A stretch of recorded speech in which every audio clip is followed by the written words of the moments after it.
Welcome back to the InnerFight podcast. This is episode number 374. Thanks a lot for everyone for tuning in. Today, Andre and Matt speak to our guest, our unique guest. I won't ruin the show, but folks, I just want to thank you for supporting the Health and Fitness podcast. And for those of you who have hopped over to iTunes and rate and reviewed the podcast, we appreciate you. We'll send you a bag of Smith Street Paleo goodies. Please go and do it. It helps us get our ratings up, helps us spread the word, and helps us get out there to more people. Thanks for tuning in. Here is today's show. Welcome to the InnerFight podcast. In today's show, I'm joined by my good friend and colleague Matt Jones, and today we're going to interview Shadia Bseiso, who has an incredible story as she's about to become the first Arab woman from the Middle East to sign with the WWE. Shadia, welcome to the show. How are you? I'm so happy to be on the InnerFight podcast. You guys know that I listen to the show, always talk about it. Thank you for having me. One of our best supporters from the show and one of our legendary members here at InnerFight. Yes, of course. Yeah, so really local support here from the gym and from the show. We wanted to thank you for taking your time to share your story, as you've been all over the media in the Middle East and in the world lately. Yeah, you've been everywhere. Like, I keep going, and then your picture shows up again, and then it's like, you guys. Oh yeah, I'll like that, and then another one shows up, and I'm like, whoa, so it's really cool. It's been surreal. I was telling Andre, I feel like people are talking about someone else. I'm still taking everything in. It's been incredible. It must have been a super busy time. So let's just jump back in time before we start talking about the WWE, which is the World Wrestling Entertainment, and go back and look at how your career started with sports and in general how you were brought up. So let's go back. How did you get into sports? I got a late start to sports. I've been training for the past 4 years. Fell in love with Brazilian Jiu-Jitsu. It's beautiful grappling sports. And I got addicted. I got hooked. I started training 4 years ago, 2013. And 3 months later, I took part in my first competition. 3 months later? Somehow won a bronze medal for it. Don't ask. It's been like terrible jiu-jitsu. Now when I go back, I look back, but you have to start somewhere, you know? How did that work, with the, starting in like 3 months, like your first competition? Did your coach just say, hey, why don't you do this, or was that your decision? No, it was like a gym thing. When competition comes up, just like here at InnerFight, at the Open, how you encourage all the members to take part, no matter if they've started 3 months ago or they've been doing CrossFit for years. Yeah. Same goes for Jiu-Jitsu. And were you super nervous, or were you just like... I was just super excited. I did not grow up doing sports, so for me to be able to learn technique and be able to do it, understand it, see my body doing it, and just these beautiful moves. I mean, honestly, I never take that for granted. Never thought that I would be in love with a sport as technical as jiu-jitsu. I never thought that I would be able to get the technique. It's super technical. Somehow everything falls into place, and it's beautiful. I got my first armbar in competition. Competition, yeah. But I mean, only 3 years ago you started jiu-jitsu. 4 years ago. Yeah. That's not a very big sports background. What about before back then? No, I did not grow up doing sport. My parents encouraged us to try different sports. So you we had tried brothers, swimming. yeah? I have a brother and 2 sisters. Okay, cool. So my parents encouraged us to explore different types of sports, but never none of them stuck. And when you discover that thing you have passion for, I had no idea. But then you just try different sports, and I wanted to get in shape, and I wanted to get fit, and I wanted to learn a new sport, and of course, Brazilian Jiu-Jitsu. Wow, that's a really cool sport, especially from like a movement perspective, which I love, and it really seems like this whole Brazilian Jiu-Jitsu and general martial arts is just growing like crazy lately. It's like, Brazilian Jiu-Jitsu specifically, I think the reason why I had the opportunity to compete so often is because it's a sport that is taught in schools here. Like if you grow up if you grow up in the UAE, and you instead of it's PT, like an option, is it, or is it compulsory? Instead of PE, you'll be training jiu-jitsu. I I wish I had that too. What did you do back down in New Zealand? Chess. Definitely. Yeah. But so the reason why I got the opportunity to compete is often, Andre, I did maybe 16 competitions in the UAE in the past 4 years. Wow. Somehow on the podium for either gold, silver, or bronze for each one, because it's a sport that is supported by the government here. Okay. Because really it teaches you a wide variety of skills. It's grappling, contact sports, but also it teaches discipline. So I think that's a very good sport for kids to learn in school. I think it's really the cool. biggest thing, isn't it? Because I'd love to learn the skills. I don't know if I'd ever get on the mat and compete in that, but I'd love to learn the skills. I've known you for 2 years. And I keep saying I'm going to come down. It's just like it's right there. With me, I know I'm just a blue belt, but I know a thing or two. Yeah, that's true. That's true. Literally, your gym where you train is 100 meters we do maximum sleds. from the gym. We sled it. It's like... Then what do I do after CrossFit? You trot on down there. You put your jacket on. Kimono. Slippers. And the jacket. Slippers. Slippers. Another sport that you've been into for at least as long as I've known you has been CrossFit. I have seen you come here in all the time. Like that's been a big part of you as well. Talk to us about how you got into CrossFit and what that has taught you. November, I was just talking to Marcus. Marcus, my 2-year anniversary doing CrossFit. Is it? Wow. Yeah. And of course at InnerFight, I started here, and I wanted to get in better shape for jiu-jitsu competition. Yeah. And CrossFit combines strength and conditioning. I don't have to think about what my workout's going to be like. I don't have to do separate conditioning and strength. I just come in for that hour, know that I'm going to be taught the best technique, do an incredibly good workout, walk out, and just focus on jiu-jitsu sport, So I think I maybe remember your first workout. Did you fall off the rower, or did you? I have done everything embarrassing that you can do in front of your coaches. Is the way you take it. I fell from the bar. You know how to laugh at yourself. It's awesome, So do I? Yeah, I would be embarrassed for the rest of the day and go I hope no one noticed. Matt, how many times have you seen me? Yeah, we've had chats here and there. Yeah, that's good. He's awesome about it. How would a normal training week look for you? Let's look 3 months back. How would your training look before you even got this opportunity? 3 months back or 5 months or whatever, how long time it was before you got your opportunities with the WWE? Before anything came up with the WWE as an athlete, this whole thing with the WWE started out as a TV presenting opportunity January last year. Okay. So I was invited to the casting of the first Arabic TV show for WWE. It's called WWE Walauha. And I went as a TV presenter, walk into the casting. Hi, I'm Shadia Bseiso, bilingual TV presenter based in Dubai. I love to train jiu-jitsu. Who does that for a TV casting? No idea. But after the casting, I was invited to, I received an email from WWE in the States, and they invited me to the athletes tryout. Did you just put them in an armbar during the interview or something? Oh my gosh. I was talking about jiu-jitsu nonstop and just walked out and went why was I talking about jiu-jitsu so much? This is a TV casting. But yeah, it's funny how things work out. And I remember calling up both Carmen Bosmans, which is an awesome coach at InnerFight, and Coach Eric from Jiu-Jitsu, and going something is coming up. I can't tell you what it is. I need to get incredible shape for it. And later on, I was like, Matt Jones. I'm doing the athletes tryout for the WWE because I know you're a big fan. Undertaker, Bret Hitman Hart. We could run through many names. Dre, who's your favorite wrestler? Back in the day stuff. I'm not that. Hulk Hogan is the only one. I was going to say, please say you know Hulk Hogan. I know. But you love Bret Hart? Yeah, he was probably my second favorite. I think because he wore pink as well. I don't know if that's got anything to do with it, but you were watching WWE during the 90s or the 90s? Yeah, 90s. Yeah. Bret Early Hart, days. Yeah. Heartbreak hit Shawn Michaels. I met Shawn Michaels in born. Orlando. I was not here. Matt. We out of nowhere, I met Shawn Michaels in Orlando. Yeah, I was looking for apartments, and I was like, I didn't know Shawn Michaels was based in Orlando, and so just walking around, this person looks exactly like Shawn Michaels. Yeah. Walk by. He was in that tag team with Marty Jannetty. Yes. Yeah. The Rockers. Dre. We never heard about that training week. All about it.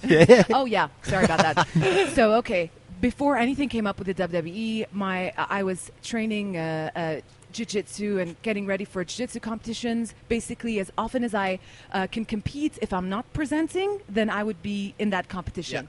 I would train CrossFit about 5 to 6 days a week. I know you guys recommend less, but it's addictive, and I'm sure 5 days is fine. But I will also... Unless you do 15 sessions of jiu-jitsu next to it. So it would be an hour and a half of jiu-jitsu, which is a jiu-jitsu session, and an hour of CrossFit. Ideally not back-to-back, but I had a full-time job. I'm a presenter, so unfortunately sometimes it would be back-to-back. So every day or 5 or 6 days a week, it would be about 2.5 hours of training. Yes. Wow. I would not talk to my parents about it because they would legit think I'm crazy. Sort of like, you're a presenter. Yeah.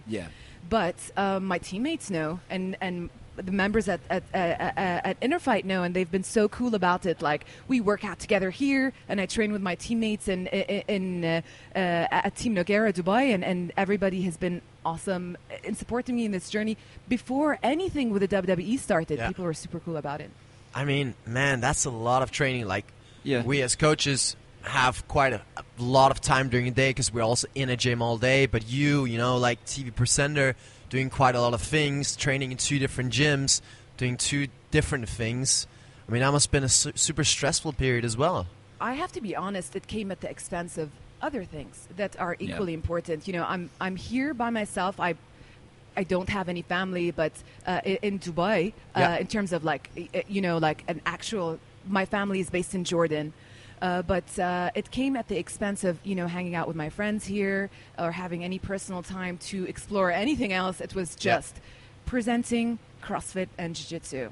And what would you say to someone who's like maybe wanting to do a lot of training? Let's say they want to do a bit of CrossFit and Jiu-Jitsu. What would you say just to balance it out? Like, obviously, you've been able to maintain that.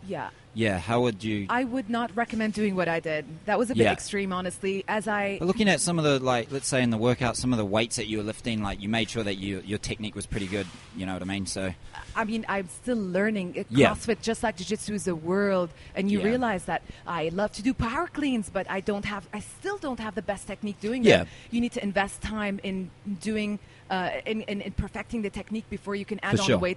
But what I was very good at not having an ego during training. I would stick to my zone. We all noticed that. Yeah, totally agree. I feel like that kept me out of getting injured. Which could have easily happened in either sport. So I would never, someone has an arm bar, I would just tap and reset. I have a job to go to. I need to be able to go on stage with my arm. Which is fair enough. I need to, make sure I don't get injured training CrossFit. And I would look to you for advice all the time. I would come up and go like, so Matt, what do you recommend? What should I do? And exactly, and we have 7 great coaches here, all of them. I have no problem asking any of them many questions. I really think even before the class starts, for sure. It's good. Leaving the ego at the door. I think that's a big thing, right? Yeah, that's like one of the biggest things to like stay injury free and have longevity in any sports or any career. Like, just really be smart about your training. Ask your coaches. That's essentially why you're here. You're looking for specialists. If not, you could just have gone to a gym without a coach and done your own thing. But I would not recommend that at all.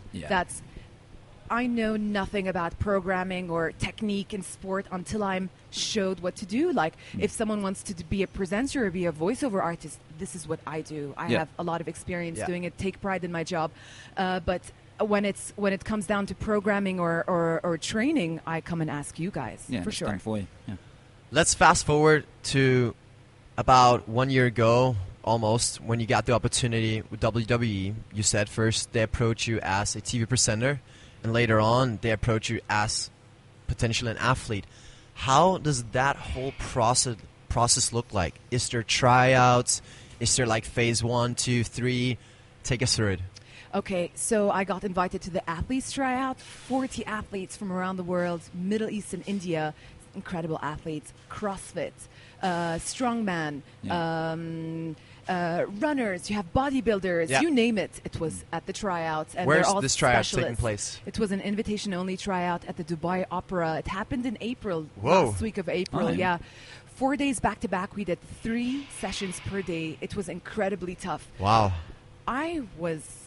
not going to lie, I was very intimidated walking into, I'm not a full-time athlete. I train seriously, but I've never trained professionally. I feel like you always have to know what you bring to the table and what you don't.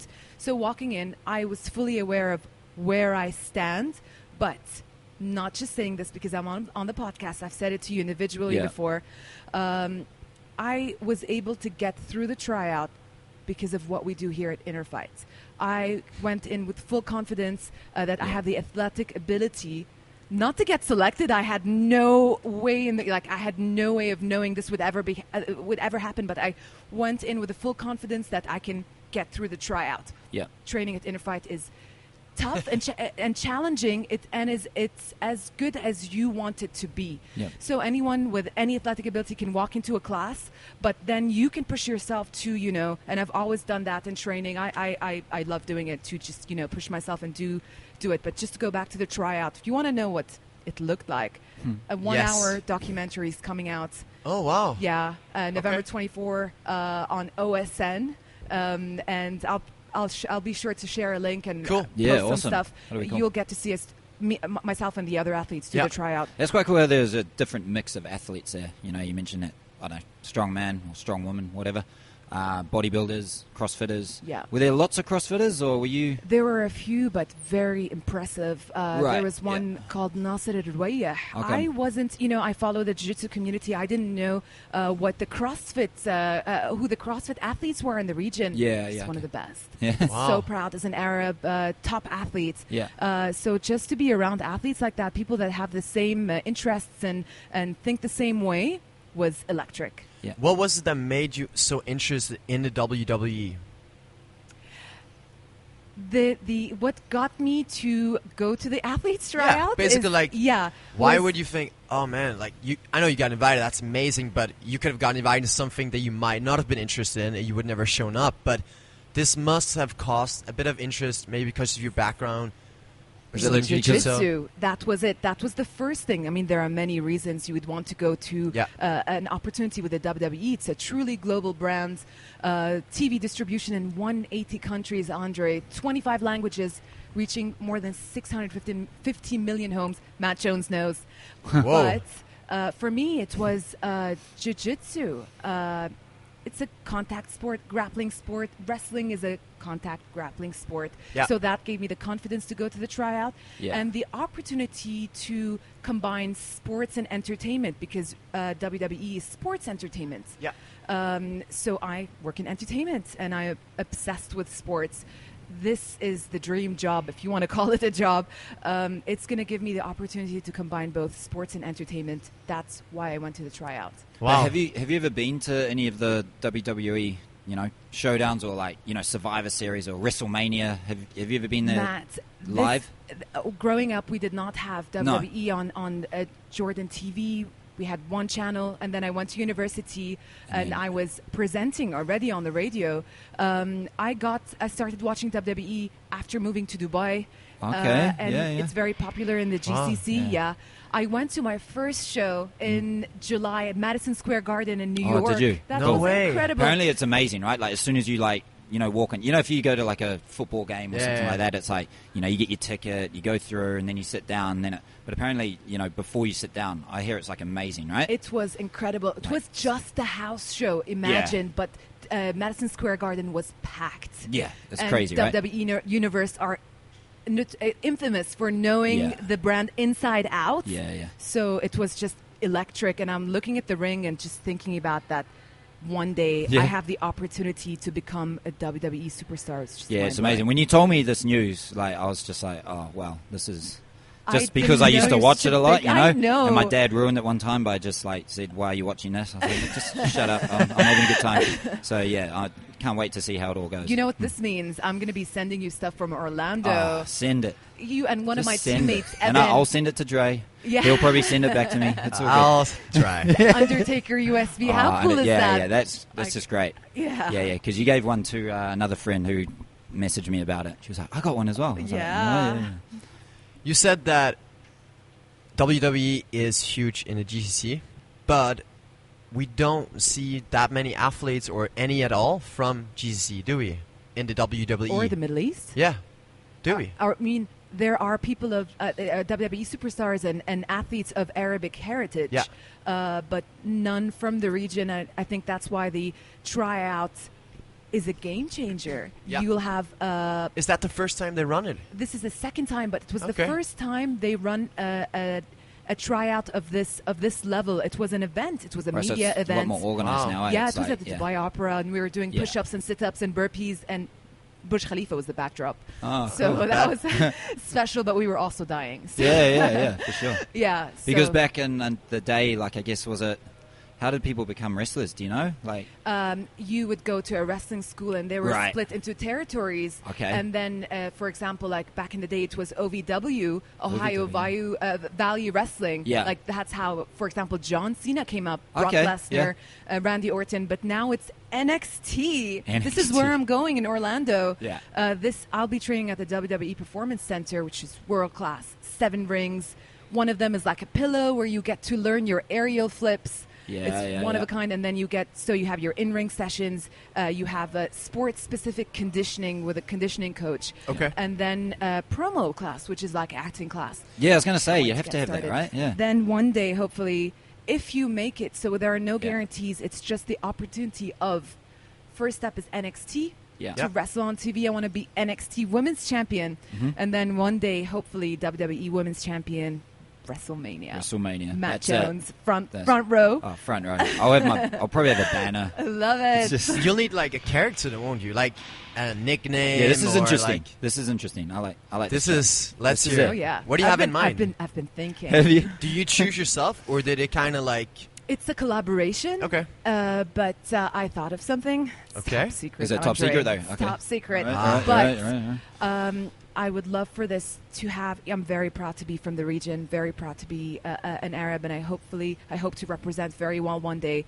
So definitely, what I bring will be an Arabic elements. Yeah. And just some of my heritage, to my character one day. Yeah.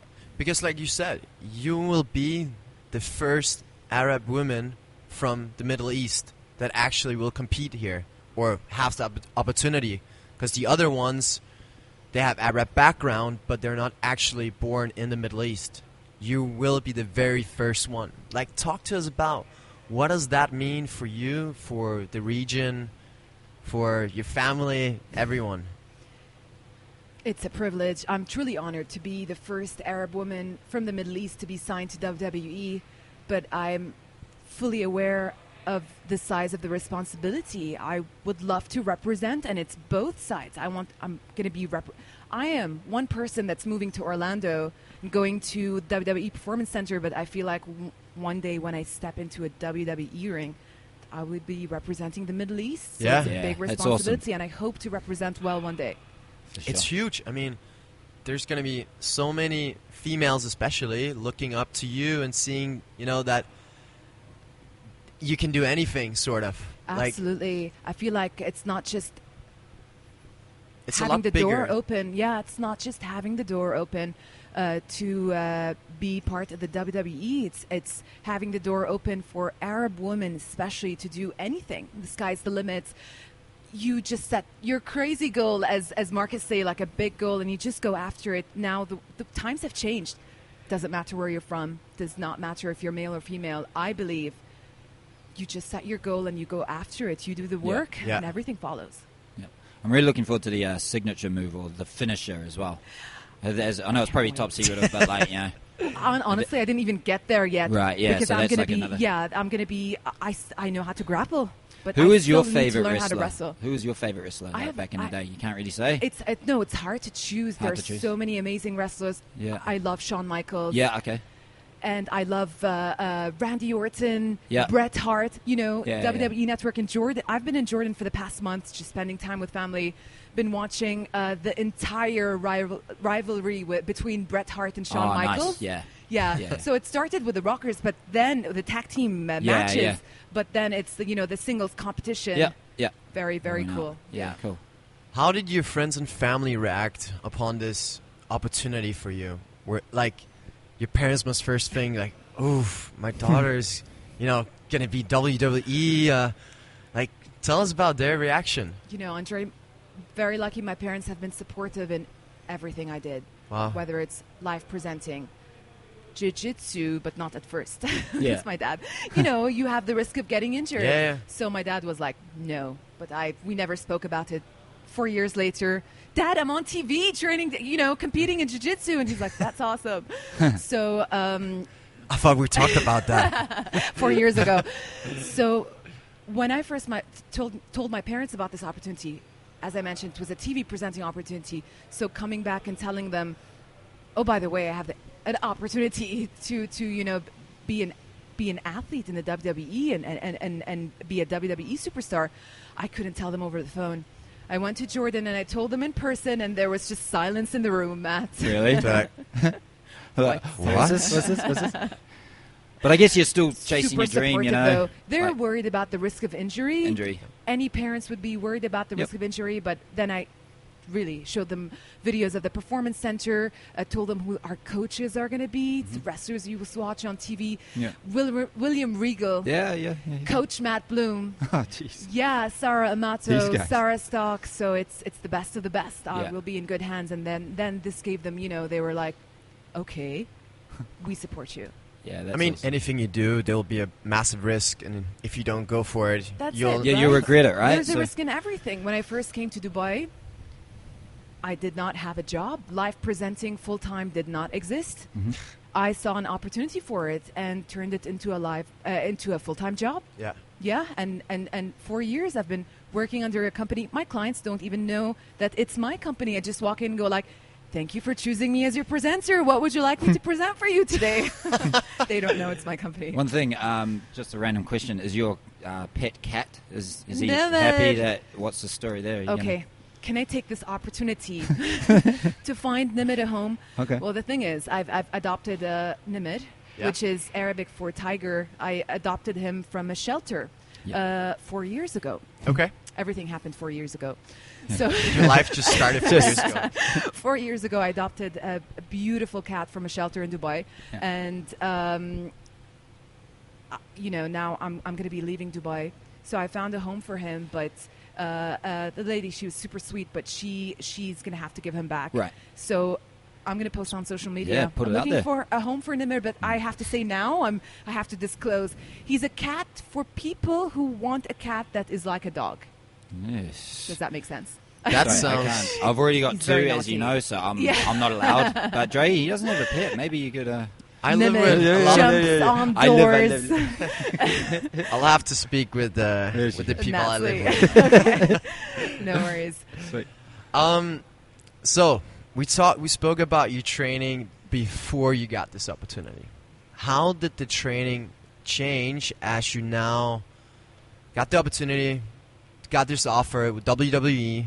How does training change for that? Do they say, you know what, you need to start preparing for this, you need to start preparing slamming people from, the side of the ring or whatever? So after visiting the performance center and talking to the athletes there, I realized that you don't just hear it, you see it. WWE are super safe with their athletes. Okay. They would never ask me to know, learn how to wrestle here or try anything. Okay. I'm not expected to, so I know that all of that I will learn in Orlando. But I did not get any specific advice, but any sensible person would continue training. But what I did differently was do less jiu-jitsu and do more CrossFit. Okay. Because that's what will carry me through. I need to have good endurance, good conditioning. I'm going to go, strength as well. And I'm going to learn how to wrestle there. Jiu-jitsu submissions that I know will transfer into wrestling, but that's later down the line. Okay. So that's what I've been up to lately. Does your jiu-jitsu, whatever goals or whatever journey we can call it, does it stop now that you're entering the WWE, or are you able to still obtain, the dream of maybe achieving a black belt or whatever dreams you might have with the jiu-jitsu? The goal in jiu-jitsu has always been white to black. I want to be a black belt one day. But now, priorities. This will be in the background. It will take me a longer time to be a black belt. How long does it take on average to become a black belt? Minimum 8 years if you're training regularly and consistently. So now it might take longer. I'm a blue belt, 3 stripes. So I'm 1 stripe away from purple. And that in 4 years of training every day. Is it blue to purple to brown to black? It's white as an adult, white to blue, purple, brown, and then black. Okay. Minimum 8 years. if you continue training consistently. Things that would speed it up would be like competing, but I can't do that anymore. No. My whole focus is going to be on this WWE journey, but there's an awesome jiu-jitsu school next door in Orlando, and I've already looked it up. Yeah. I won't be able to go there as often as possible. My focus is to become a WWE star, but it's great to know that even if this will take more time, it's still going to be in the background. I have a lot of passion for it, and it's something that's going to help me in my journey in WWE. Yeah, definitely. The skills transfer. It's almost like accessory for you. Absolutely. I mean, submissions and stuff can be jiu-jitsu submissions and locks. Yeah. Have there been a lot of wrestlers in the past that have come from a jiu-jitsu background, or like there are lots of kickboxing or stuff like that?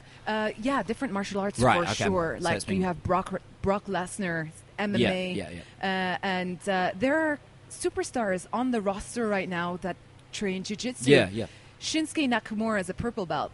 Okay. Eve Torres, who's a former WWE women's champion, is now a purple belt. Yeah. But it's jiu-jitsu is a great complementary sport. Yeah, cool. Let's move a little bit on to something more general, talking about how sports have influenced your life, since this is super important from just a listener's perspective and from a life perspective. Talk to us. How has sport influenced your life, and how do you think in general sports impacts one's life? Training really teaches you how to succeed in life, because it's true example of the work that you put in, you get out. It's no excuses. It's up for you to do the work. And I feel like, okay, I got a late start to sport. I have learned these lessons through different circumstances and opportunities in my job as a presenter.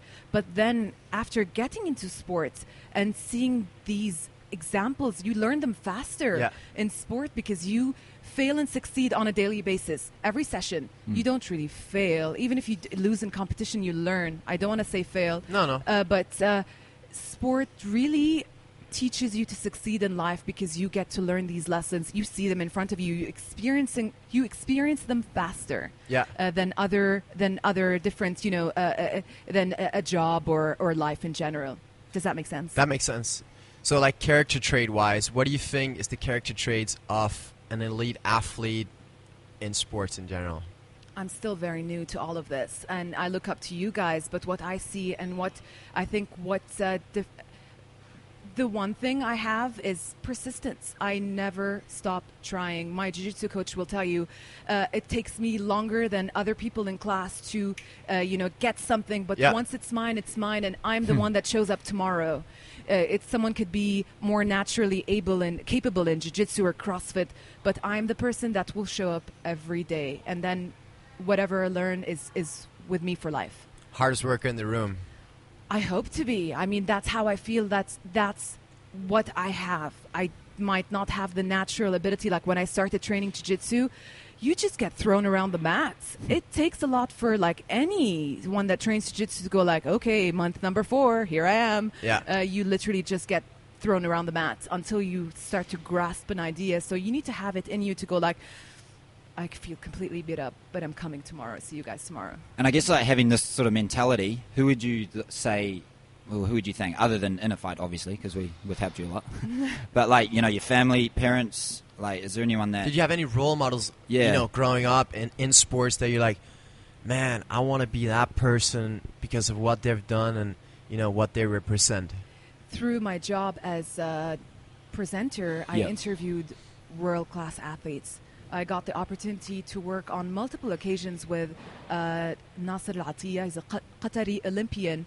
And this guy is the real thing. He's incredible. A champion in 2 different disciplines. So imagine what it takes and how dedicated you need to be to become an Olympian in one discipline, which is skeet shooting, and be a full-time rally driver. So it's for him, it's motorsport and shooting.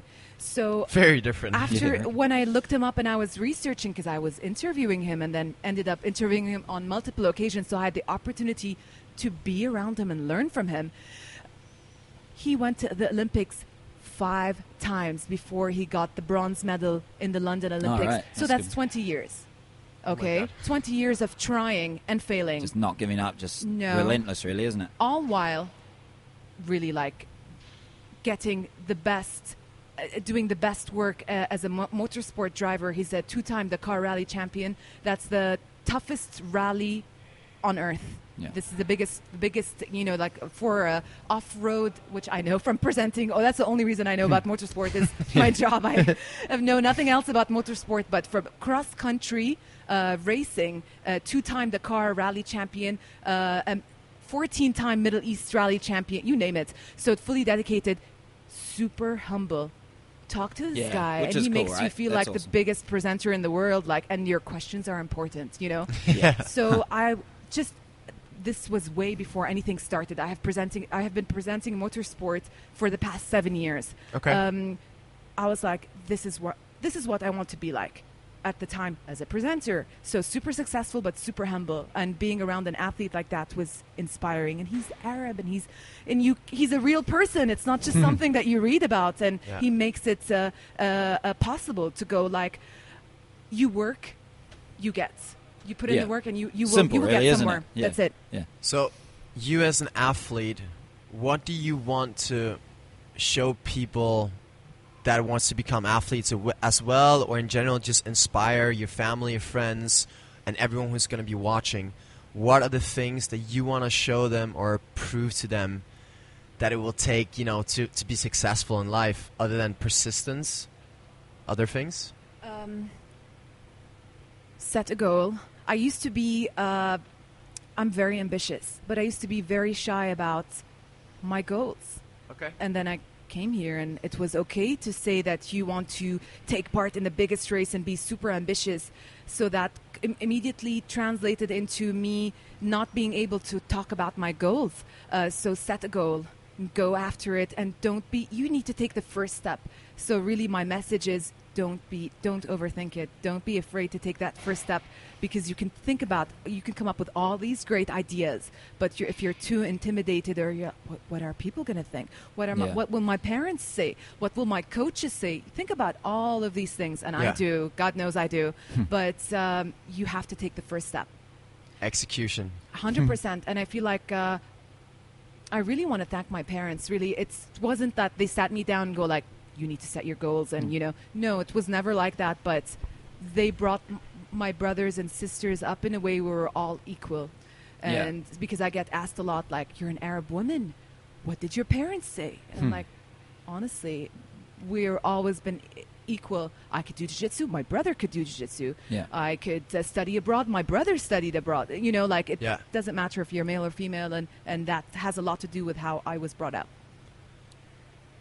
We are going to put some finishing touches on the show.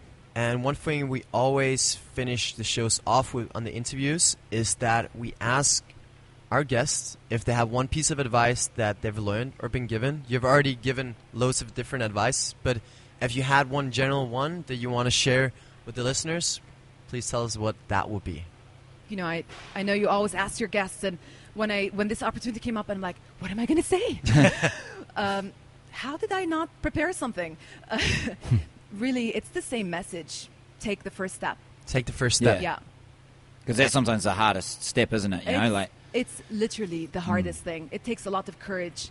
Don't be afraid. Take the first step towards whatever your goal is. The sky is truly the limit. And just trust that the right friends and the family will always be there, no matter which decisions you actually choose. Honestly, you will find your circle. If you don't get it from family, you'll get it from friends. If you don't and you choose your environment. I surround myself with very few people, very positive circle.